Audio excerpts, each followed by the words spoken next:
of Robert Downey. All right, now we're good. Don't you repeat that? Well, it'd be nice if you repeated the thing about your mama.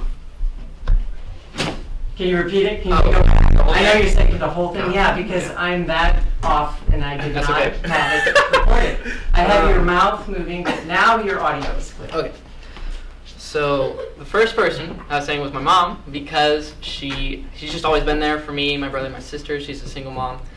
She's kind of taught me how to be a good person, and I've learned from that because I've had to be the man of the house, and because I'm the oldest guy, so she's really taught me just those qualities in life. And then you mentioned Robert Downey. Robert Downey Jr., he said, you can listen in life or just do whatever you're going to do anyway. You know, smile, agree, and then just do it, because I think that's good, because you can really, you can just ignore the negativity in life or whatever's taking you away from your path and just do, like you said, like do what you're going to do, because like in the end, it comes down to you and your life, not anybody else's. So I really like that quote. So Jason, you talked about Evan Peters. Yes. Oh, again? Yeah, sorry. I'm to blame, I'm sorry. Just seeing... He was in American Horror Story, right? Yeah, it actually was. Just seeing the characters he played, and as you mentioned, the chameleon-like reference, it was cool to see him like doing all those things, and then it was really cool to see how he actually was when I watched interviews on him and read things about him and stuff like that. And so he seemed more awkward in the interviews? No, he seemed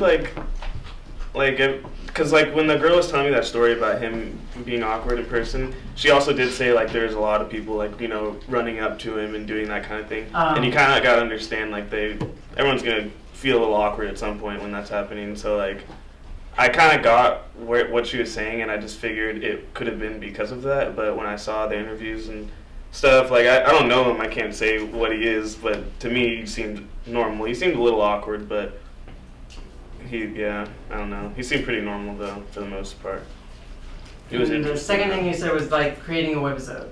How is that?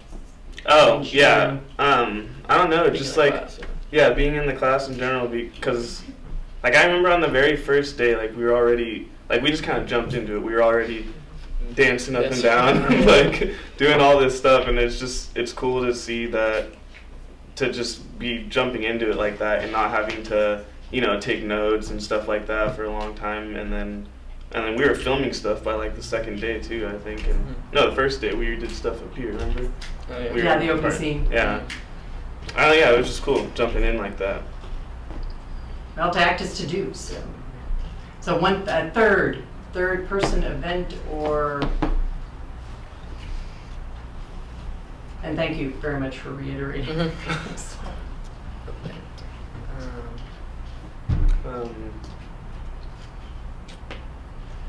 What do you? I'm going to change it up. I'm going to say, do you both inspire each other?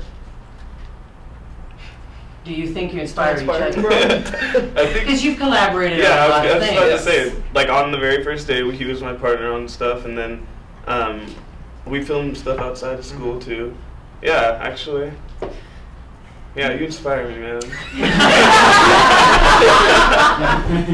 Yeah, no, I'd say we do, just because we're both, you know, really high in energy, and we just like to have fun with it. I think that's another big thing, that you have to be able to have fun, and just like throwing your ideas out there and like wanting to do it instead of it being like a chore to do, you know.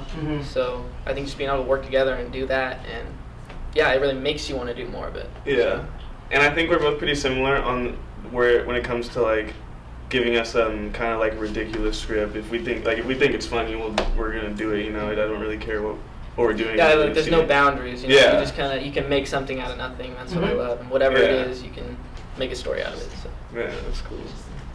Okay. Well, thank you very much.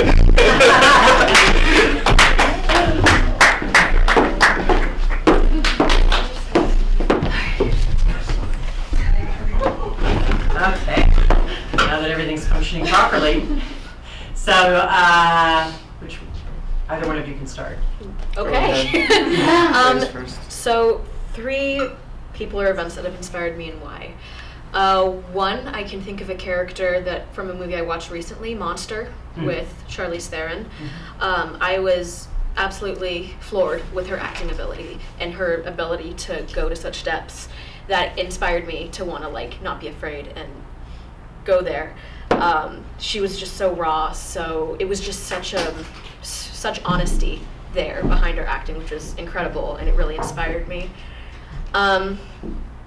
Second that inspired me would be a person. I would actually say Lady Gaga. I love her. She's just I feel like such a light. She's very kind. She's very talented in a lot of areas, just acting, singing, performing, but she's very truthful. And like she's very passionate, but at the end of the day she's very humble and very kind and wants to give and help others. And that's kind of an inspiration for what I like to do. And then a third, probably another actor. If anyone watches like Empire or the most recent Iron Man, Terrence Howard, and both Taraji, like they're incredible. But I just love like the subtlety, and you can just see the honesty and the truth behind it. And I guess all three just kind of want to push me to be better and be more truthful and be unafraid, because that's kind of what I think speaks to not only me but a lot for acting. And his just work life. has grown a lot, because if you ever saw him at first in Big Mama's House, Big Mama's House, you remember that with Martin Lawrence? Yeah. Yeah. No, his work is really He's evolved. great. He can Yeah. he just maybe shifts his eyes just a little bit, and it's a completely different emotion, Right. I think. And it's so incredible. He knows how to play to the camera, and it's So crazy. less is more in veiling Absolutely. it, and yet it resonates anyway. Absolutely. Yeah. And I think it's really cool to see. So yeah, those are my three. I always compare him to Cuba Gooding Jr. Oh, that's true. Because they Yeah. very similar styles. Also, but like now Terrence Howard is kind of more successful than Cuba Gooding Jr. Which is like their careers did a complete switch, I think, the same year. A little bit. So like Snow Dogs is about where he like started to get Iron Man. Like it was like Wow. Well, the problem that he had in terms of his career is that he kept firing his managers and agents and getting new ones because he didn't feel that they were capitalizing on him enough, and I think that that's what created problems for him. Show me the Yeah, money. show me the money. He was like, what did he get the Oscar or did he nominated? Because that was very different than everything else he did. Anyways, Yeah. I think he won for that, didn't he? Best supporting? Which one was it?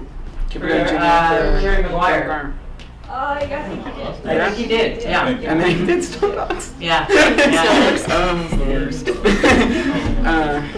Yeah. Okay. Wait, my people. I have something to do here. Let's see.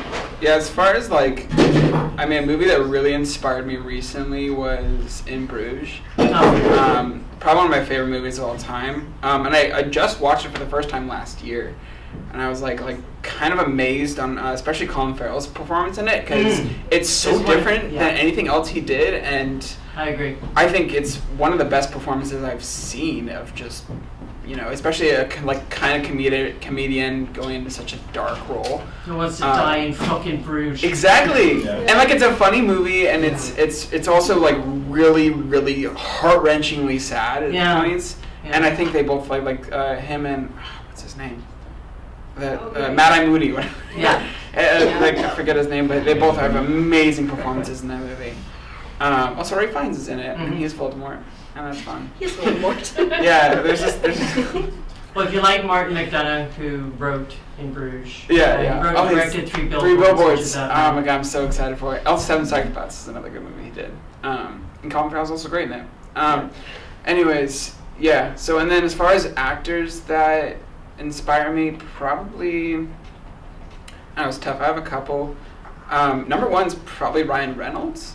Okay. Yeah. Just because, like, even though he mostly plays an asshole on like TV and movies and stuff, like, one of my good friends actually like knows him or like met with him personally, and said he's like a really really nice guy, like almost like to a point where like you think you should be a better person because Ryan Reynolds is such a nice guy.